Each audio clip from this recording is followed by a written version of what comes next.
Good morning. मैं शासकीय कन्या उच्चतर माध्यमिक विद्यालय निपानी बालोद से प्रीति अवस्थी व्याख्याता वाणिज्य व्यवसायिक अध्ययन आज आपको पढ़ाने वाली हूँ। तो जैसा कि हम जानते हैं कि पहले मनुष्य सभ्यता का विकास हुआ और जो मनुष्य था पहले वह आदि मानव था। धीरे धीरे उसने व्यवसाय करना सीखा, धीरे धीरे उसने सामाजिक परिवेश में जीवन जीना सीखा, व्यवसाय करना सीखा। व्यवसाय पहले वस्तुओं के लेन देन के रूप में पहले व्यवसाय होता था। फिर धीरे धीरे उसे मुद्रा की आवश्यकता महसूस हुई और फिर धीरे धीरे व्यवसाय एकल व्यवसाय में परिवर्तित हुआ, फिर साझेदारी व्यवसाय में आया और उसके बाद कंपनी व्यवसाय बना। और इसी बीच उसे प्रबंध के महत्व को महसूस हुआ। अब हम ये जानना चाहेंगे कि प्रबंध क्या है। तो बहुत ही सरल शब्दों में आपको मैं प्रबंध समझाना चाहूँगी। प्रबंध क्या है, इसको बहुत सरल परिभाषा में आप परिभाषित कर सकते हैं। दूसरों से कार्य कराने की कला को हम प्रबंध कहते हैं। यानी कार्य हमें खुद नहीं करना है, कार्य हमें दूसरों से कराना है, युक्तिपूर्ण कार्य कराना है, इसी को कहते हैं हम प्रबंध। अब प्रबंध के बारे में भी प्रबंध की परिभाषा के बारे में भी बहुत सारे मतभेद पाए गए। बहुत सारे विभिन्न प्रबंध शास्त्रियों ने विभिन्न प्रबंध की परिभाषाएं दी। अब मैं आपको इन परिभाषाओं को समझाना चाहूँगी। प्रबंध यह ज्ञात करने की कला है कि आप क्या करना चाहते हैं, तत्पश्चात यह देखना कि सर्वश्रेष्ठ एवं मितव्ययितापूर्ण ढंग से कैसे किया जाता है। यह परिभाषा प्रबंध शास्त्री F.W. टेलर ने दी है। इसका अर्थ क्या है? प्रबंध क्या है? एक कला है। ये कला क्या है? यह देखना कि सबसे अच्छे तरीके से, सबसे मितव्ययिपूर्ण तरीके से कैसे आप कार्य करवा सकते हैं। यह हर व्यवसायी का यह प्रयास होता है कि कम से कम लागत में अच्छे से अच्छी वस्तु का उत्पादन कर सके। इसलिए उस विधि को चुनना जिसमें कम से कम खर्चे से कम लागत में अच्छे से अच्छा उत्पादन हो सके, यह कार्य है प्रबंध का। इस परिभाषा की भी बहुत सारी आलोचनाएं हुई। दूसरी परिभाषा दूसरे प्रबंध शास्त्री हेनरी फिल ने दी। उन्होंने कहा प्रबंध का आशय पूर्व अनुमान लगाना एवं योजना बनाना, आदेश देना, समन्वय करना एवं नियंत्रण करना है। पूर्व अनुमान लगाना यानी पहले से अनुमान लगाना, और योजना बनाना यानी हम किसी कार्य को कैसे करेंगे।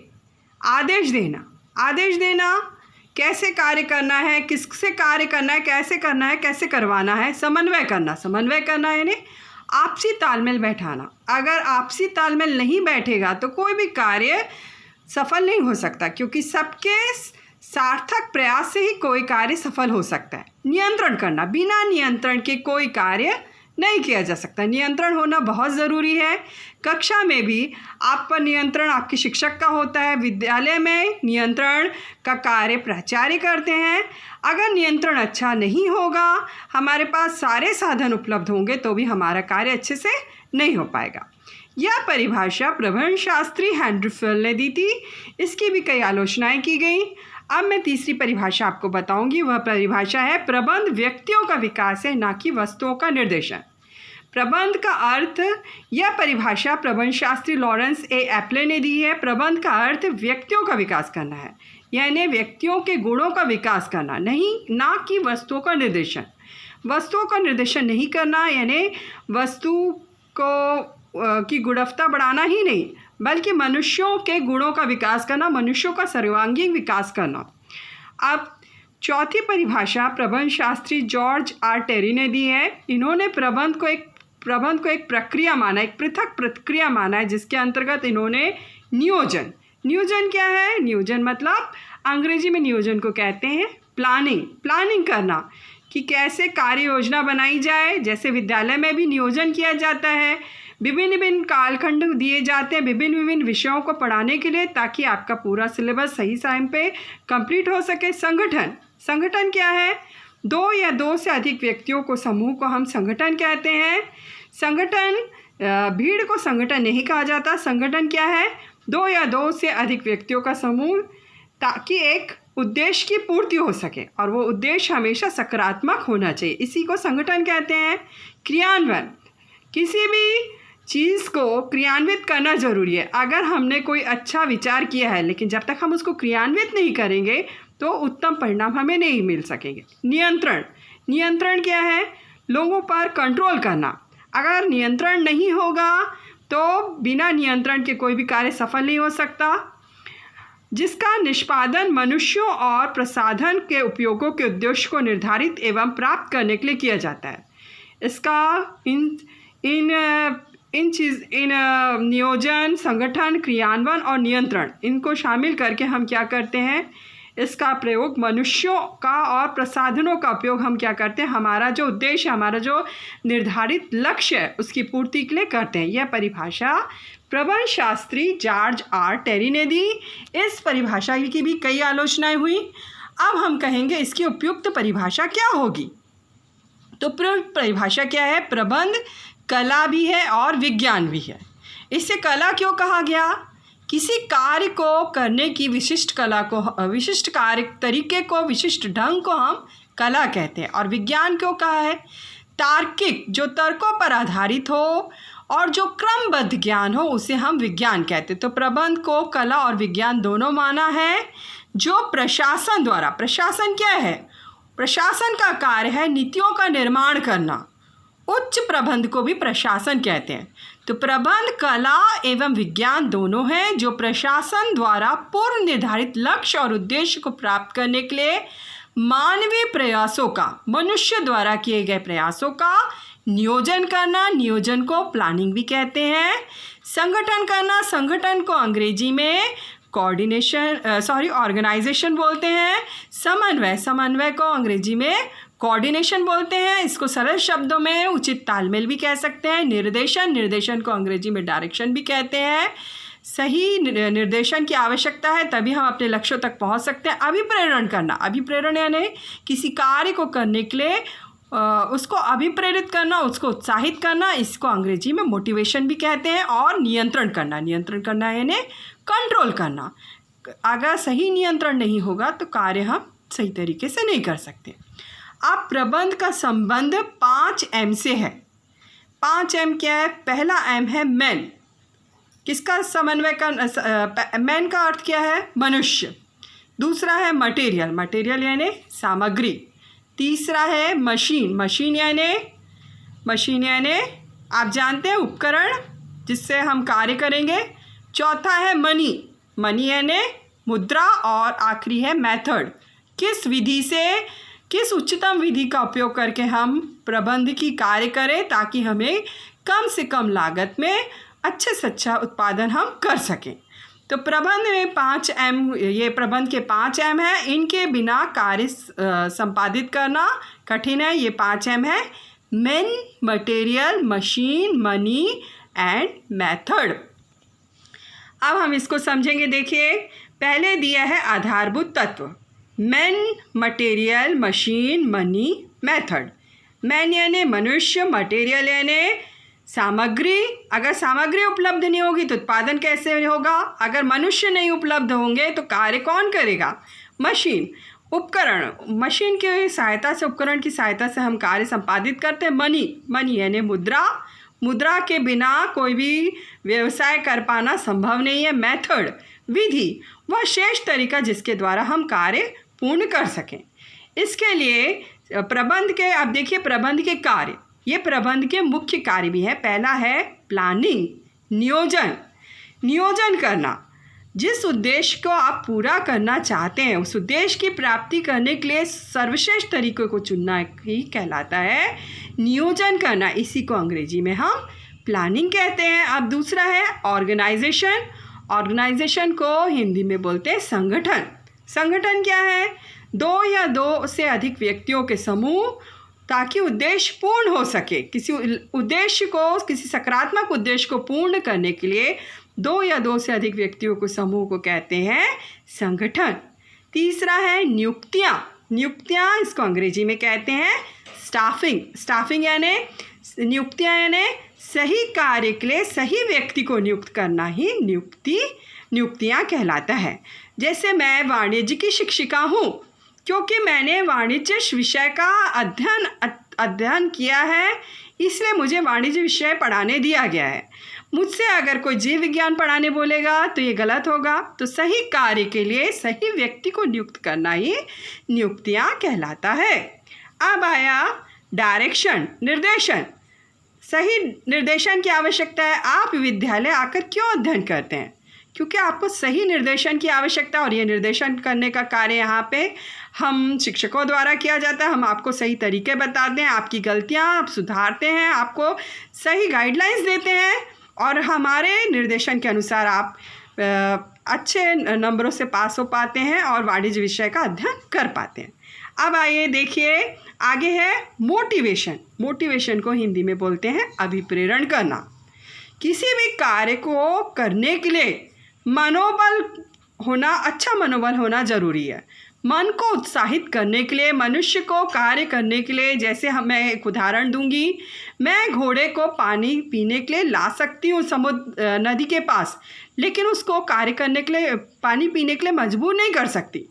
तो व्यक्ति को जब तक अभिप्रेरित नहीं किया जाएगा, जब तक उसका मनोबल बढ़ेगा नहीं, वह कोई भी कार्य करने के लिए उत्साहित नहीं करे होगा। इसी को हम कहते हैं मोटिवेशन या अभिप्रेरण। अब आगे क्या लिखा है? नियंत्रण। इसको अंग्रेजी में कंट्रोल करते हैं। जब तक नियंत्रण नहीं होगा तब तक कोई भी कार्य अच्छी तरीके से नहीं चलेगा। विद्यालय में अगर प्राचार्य का नियंत्रण कठोर नहीं होगा तो विद्यालय सुचारू रूप से चलेगा क्या? नहीं चलेगा। इसलिए नियंत्रण होना बहुत ज़रूरी है। अब आगे है कोऑर्डिनेशन। ये प्रबंध का सबसे महत्वपूर्ण अंग है। कोऑर्डिनेशन यानी समन्वय। आपसी तालमेल जब तक नहीं बनेगा, जब तक हम सब मिलजुल के कार्य नहीं करेंगे, आपस में छोटी छोटी बात पर वैमनस्य पालेंगे, तो कोई भी कार्य में समन्वय होना नहीं हो पाएगा, समन्वय स्थापित नहीं हो पाएगा और कोई कार्य भी अच्छी तरीके से संपादित नहीं हो सकेगा। इन्हीं को प्रबंध के मुख्य कार्य भी कहा गया है। इनकी सहायता से इनका क्या उद्देश्य प्राप्त होता है? उद्देश्य क्या है? बेटर गुड्स एंड सर्विसेज, अच्छी सी अच्छे वस्तुओं और सेवाओं की प्राप्ति होती है। तो अब हमने समझा कि प्रबंध का कार्य कैसे किया जाता है। अब देखिए प्रबंध को हम और भी अच्छी तरीके से समझ सकते हैं। प्रबंध क्या है? Management tactfully. मैनेज करना यानी प्रबंध करना। किसका प्रबंध करना है? जानवरों का प्रबंध करना है क्या आपको? नहीं। आपको किसका प्रबंध करना है? आपको मनुष्यों का प्रबंध करना है। टैक्टफुली। टैक्टफुली यानी बुद्धिमत्ता से, बुद्धिमत्ता से, चतुराई से आपको किसका प्रबंध करना है? आपको मनुष्यों का प्रबंध करना है। तो अब तक आपको यह समझ में आ गया होगा कि प्रबंध क्या है। प्रबंध क्या है? मनुष्यों से कार्य कराने की कला को प्रबंध कह सकते हैं। इसकी सबसे सरलतम परिभाषा यही है। अब हम पढ़ेंगे प्रबंध की विशेषताएं। पहला क्या है? प्रबंध एक प्रक्रिया है। प्रक्रिया क्या है? जो लगातार चलती रहती है उसको हम प्रक्रिया कहते हैं। फिर है प्रबंध कला एवं विज्ञान है। प्रबंध को कला भी कहा गया है और विज्ञान भी कहा गया है। कला क्यों कहा गया है? कला क्या है? किसी कार्य को विशिष्ट तरीके से करने को हम कहते हैं, विशिष्ट तरीके से करने के ढंग को हम कहते हैं कला। तो प्रबंध को कला भी माना गया है। विज्ञान क्या है? विज्ञान क्या है? विज्ञान क्या है? विज्ञान है जो कारणों पर आधारित है, जिसके जो क्रमबद्ध ज्ञान है, जो एक के बाद एक प्राप्त होता है, उसे हम कहते हैं विज्ञान। जो क्रमबद्ध ज्ञान है वह विज्ञान है। तो प्रबंध को हम कला भी कहते हैं और विज्ञान भी कहते हैं। प्रबंध एक पेशा है। पेशा और रोजगार में क्या अंतर है? हम कक्षा 11वीं में पढ़कर आ चुके हैं। अभी हमने फिर आया प्रबंध क्या है? पेशा। पेशा क्या है? जिसको शुरू करने के लिए हमें विशिष्ट ज्ञान की आवश्यकता होती है, वह है पेशा। प्रबंध को एक पेशे के रूप में लागू किया गया है। प्रबंध विभिन्न आजकल प्रबंधक के रूप में एक व्यवसाय लोगों को प्राप्त हो रहा है। आप एक अच्छे प्रबंधक बन सकते हैं। इसके लिए आपको विभिन्न विश्वविद्यालय से आप MBA कर सकते हैं, BBA कर सकते हैं। बहुत सारे डिप्लोमा कोर्सेज हैं इसके लिए। इसके द्वारा आप एक अच्छे प्रबंधक बन सकते हैं। अब आया प्रबंध एक प्रणाली है जो एक प्रोसेस है जिसके सुचारू रूप से चलता रहता है। प्रबंध एक जन्मजात एवं अर्जित प्रतिभा है। जन्मजात प्रतिभा, प्रबंध को जन्मजात प्रतिभा क्यों कहा गया है? जन्मजात गुण जो हमें जेनेटिकली अपने माता पिता, अपने पूर्वजों से प्राप्त है, इसे कहते हैं हम जन्मजात गुण। जैसे गायक के पास एक मधुर कंठ, ये एक जन्मजात गुण है। नर्तकी के नृत्य करना, ये जन्मजात गुण है, उसे अपने पैतृक रूप में प्राप्त हो सकता है, तो इसे हम जन्मजात प्रतिभा भी कहते हैं। अर्जित प्रतिभा क्या है? जो हमें जन्म से प्राप्त नहीं है, जन्म के पश्चात जो हमने अध्यापन करके विभिन्न विश्वविद्यालय हैं, जैसा कि मैंने आपको पहले कहा है, विभिन्न विश्वविद्यालय हैं जहाँ से आप प्रबंध की शिक्षा ले सकते हैं, एक अच्छे मैनेजर, एक अच्छे प्रबंधक बन सकते हैं। तो प्रबंध को दोनों माना गया है, एक जन्मजात और अर्जित प्रतिभा दोनों माना गया है। प्रबंध सार्वभौमिक है। सार्वभौमिक यानी भूमि के हर क्षेत्र में लागू हो, चाहे आप मंदिर चले जाइए, चाहे धार्मिक संस्थान चले जाइए, चाहे विद्यालय चले जाइए, चाहे आप किसी भी क्षेत्र में चले जाइए, ये हर क्षेत्र में लागू होता है, हर जगह यह लागू होता है। प्रबंध सभी स्तरों पर आवश्यक है। 3 स्तर होते हैं, पहला है उच्च स्तर, दूसरा है मध्य स्तर, तीसरा है निम्न स्तर। उच्च स्तर में कौन आते हैं? उच्च प्रबंधक आते हैं।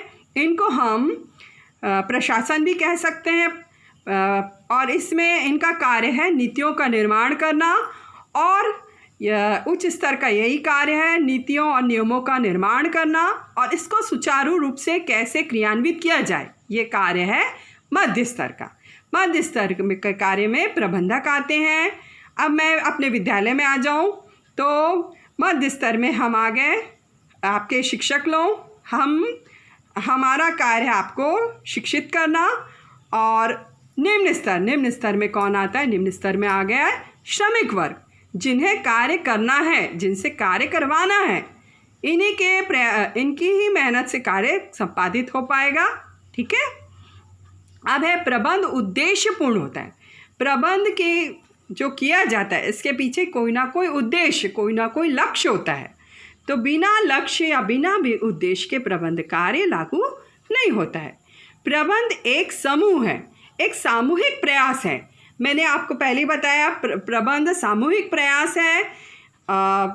इसमें विभिन्न व्यक्ति एक साथ एकजुट होकर कार्य करते हैं ताकि लक्ष्यों को प्राप्त किया जा सके। प्रबंध एक सामाजिक प्रक्रिया है। समाज में रहने वाले लोग, चाहे वह प्रत्यक्ष रूप या अप्रत्यक्ष रूप से समाज से जुड़े हों, इनके लिए बनाया गया यह एक सामाजिक प्रक्रिया है। ये सामूहिक प्रयास है, लोगों का मिला जुला प्रयास है। एक व्यक्ति अकेला पहाड़ नहीं तोड़ सकता, जिस तरह, उसी तरह एक व्यक्ति प्रबंध का कार्य संपादित नहीं कर सकता। सबके मिले जुले प्रयास से ही अच्छी वस्तुओं और अच्छी सेवाओं का निर्माण हो सकता है और प्रबंध का कार्य पूर्ण हो सकता है। प्रबंध मानवीय प्रक्रिया है। प्रबंध मनुष्यों द्वारा की गई प्रक्रिया है, जानवरों आदियों की ये प्रक्रिया नहीं है। जानवरों के पास भगवान ने बुद्धि नहीं दी है, मनुष्य ही वह व्यक्ति है जिसको भगवान ने बुद्धि दी है, इसलिए यह एक मानवीय प्रक्रिया है। प्रबंध की कार्य स्वामी से अलग होती है। स्वामी का कार्य क्या होता है? नीतियों का निर्माण, नियमों का निर्माण करना है, लेकिन प्रबंध की कार्य क्या है? स्वामी से अलग होता है, अपने व्यक्ति स्वामियों से अलग होता है। स्वामी के गुण अलग होते हैं और प्रबंध की कार्य इससे अलग होता है। तो बच्चों, मैं उम्मीद करती हूँ कि आप लोगों को अब समझ में आ गया होगा कि प्रबंध कार्य क्या है। तो अब सबसे सरलतम शब्दों में मैं ये कहूँगी कि प्रबंध क्या है। कैसे आप इसको परिभाषित करेंगे? दूसरों से कार्य कराने की कला को हम प्रबंध कह सकते हैं। धन्यवाद।